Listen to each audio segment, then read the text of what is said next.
Conseiller droit. juridique. Conseil. Le conseil juridique agréé. Voilà. Ça veut dire quoi exactement?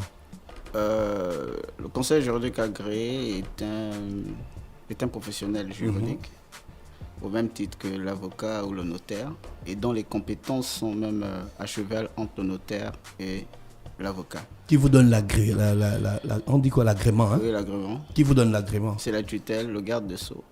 D'accord, le ministre de la Justice, c'est ce qu'on appelle. Voilà. Celui qu'on appelle le garde des Sceaux. D'accord, vous faites quoi Sous le pouvoir disciplinaire de qui je suis placé. Ça veut dire que si je commets des impairs dans le cadre de l'exercice de ma profession, je devrais déférer directement au garde des Sceaux, qui pourra par délégation désigner un magistrat de la chancellerie pour m'auditionner. Ça veut dire que s'il y a une plainte qui est portée contre moi, mais le procureur de la République n'est pas compétent pour m'entendre. D'accord, Parce ok. qu'il est magistrat d'une juridiction. Il n'y a qu'un magistrat de la chancellerie qui peut m'entendre, m'auditionner par délégation du garde des Sceaux lui-même. Et vous faites quoi exactement? Le conseil juridique, vous conseillez qui par rapport à quel sujet? Le conseil juridique. Le conseil juridique, à ne pas confondre avec le conseiller juridique. Voilà. Quand bien même un conseil juridique peut être conseiller juridique. Bien sûr, bien sûr. Dans un cadre réglementaire. Selon les dispositions de l'article 2 de la loi qui organise la profession du conseiller juridique, en tant que professionnel juridique, je suis compétent pour donner toute consultation en toute matière juridique.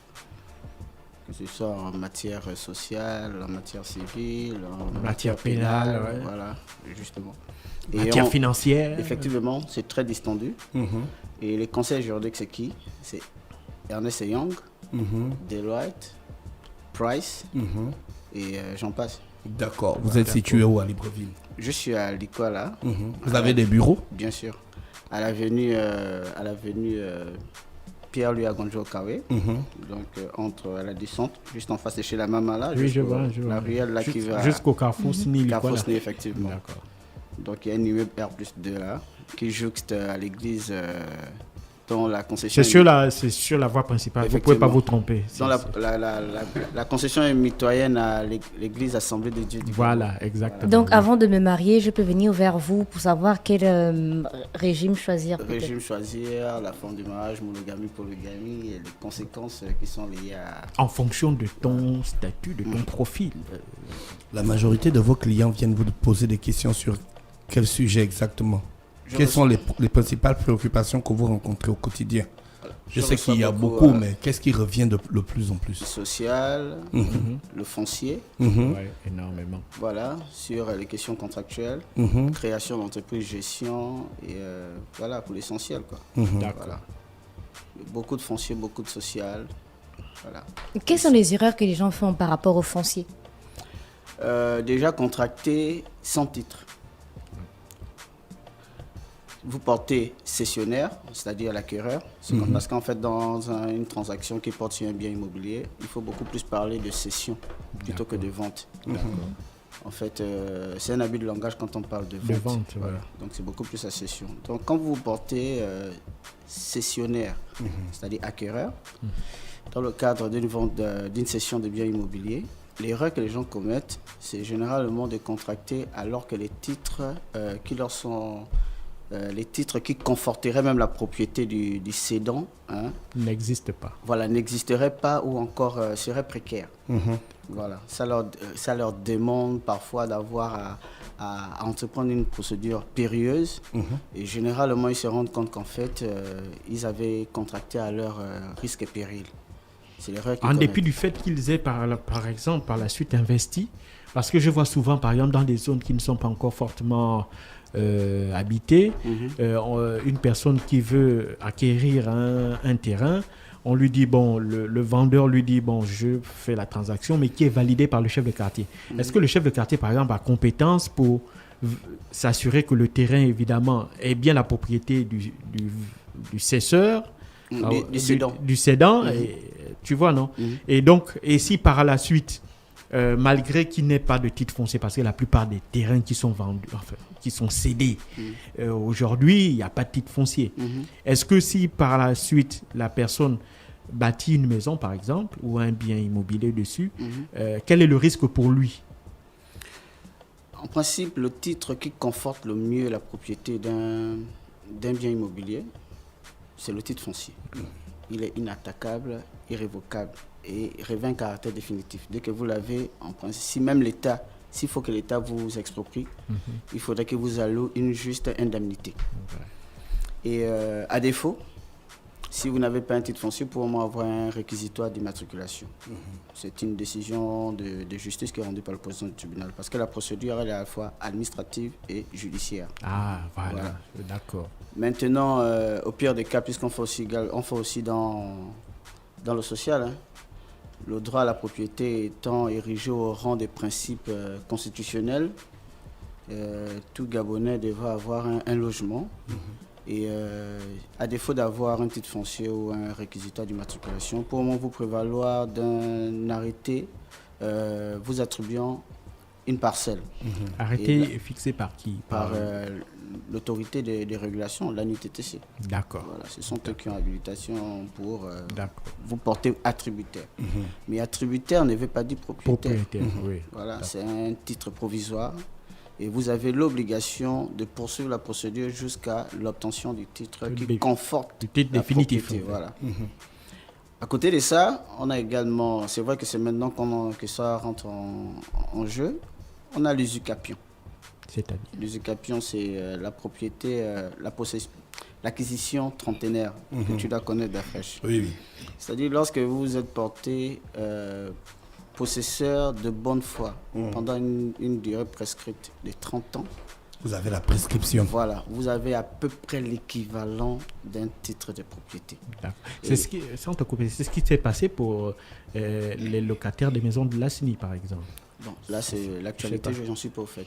Non, je me rappelle dans les années 90, 2000, ceux, par exemple, à l'ASNI, là, ils avaient formé... Non, il est en train de t'expliquer un principe qui veut que, par exemple, moi, j'avais un terrain. Tu es mon voisin.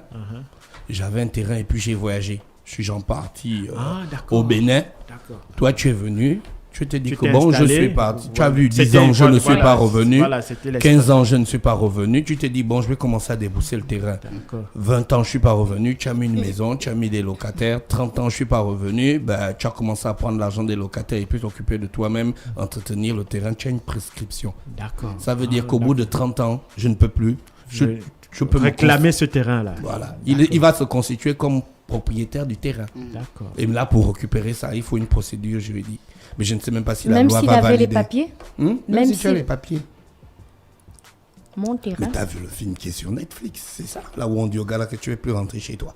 Il part voir les avocats et même le tribunal. C'est ça.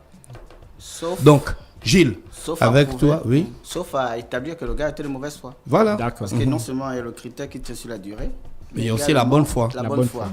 Donc même s'il a fait 30 ans et qu'il a acquis ou bien il a détenu de mauvaise foi, soit en spoliant le propriétaire de ces choses, en usant de dol, la procédure à son encontre peut prospérer devant les juridictions. Donc non seulement il doit justifier la durée, et de la bonne foi également. Pour dire que les conditions dans lesquelles je avais été établi étaient régulières. Voilà. Et puis j'ai certainement cherché à rentrer en contact avec le propriétaire, mais depuis 30 ans, les choses je n'arrivais pas. D'accord.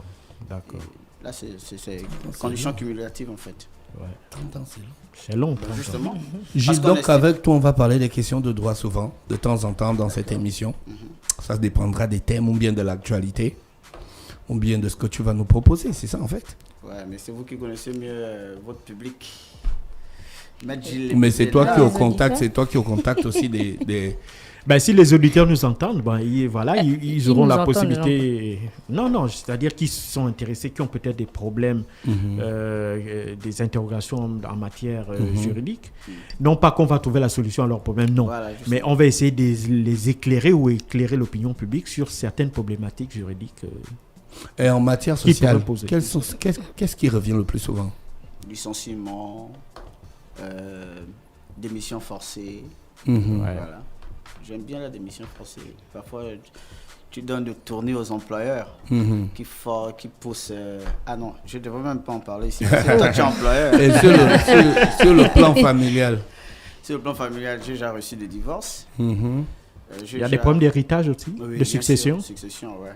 J'ai une succession qui me cause des problèmes, là, je t'assure. Pourquoi les successions mettent toujours du temps? Généralement parce que la dissonance déjà au sein du cercle familial. Il y a des successifs qui sont véreux, qui veulent accaparer carrément l'ensemble de l'héritage, voilà, au détriment de leurs frères. Hein. Oui, oui. Parfois même des mêmes pères, même mères, ça c'est le plus choquant. Je t'assure. Des Même frères, père, même mère. je t'assure. Pour peu que la mère ne soit pas liée maritalement avec le père, c'est-à-dire ils n'ont pas contracté un mariage, voilà, sur le plan légal. Donc elle n'a quasiment rien à dire. Et les frères entre eux se disent que c'est la guerre, quoi. Ouais. Et vous êtes là, vous dites, attends, finalement le lien du sang n'est plus fort que tout, quoi. Et donc, je reçois l'essentiel en matière civile. Les successions, tout ce qui est expropriation, les procédures devant le juge de référé, les procédures d'urgence. Il n'y a pas les discussions des enfants? Si, quand on... Oui, la garde d'enfants. Les gardes juridiques. Les gardes. Voilà, les gardes juridiques aussi, ça vient. Même les pensions alimentaires, Ok, tout ça. Un papa démissionnaire, machin, tout ça. Et puis, voilà. C'est ce qui vient de manière... Bon, pas récurrente, hein, mais ce sont les procédures que je reçois. D'accord. Voilà.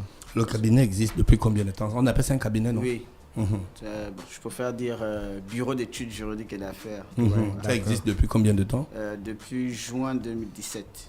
Donc en 2022, là, le 18 juin 2022, Génie Consultant, c'est le nom du cabinet. Génie Consultant fera 5 ans, aura 5 ans. Et j'espère que d'ici là, on va faire coïncider ça avec, parce que nous sommes en train d'organiser avec le concours du ministre du Commerce, via la direction générale des PME, la tenue de l'entrepreneuriat de jeunes qu'on veut faire coïncider aussi avec l'anniversaire de Génie Consultant. D'accord. Merci Gilles Lépébé d'avoir accepté notre invitation ce matin. On va se retrouver peut-être, si possible, la semaine prochaine, mardi, à partir de 8h30 sur les 104.5 Urban FM, la station urbaine des gens. Je te souhaite de passer une bonne journée à l'écoute des programmes d'Urban FM. Merci, Dafresh. Urban FM 104.5.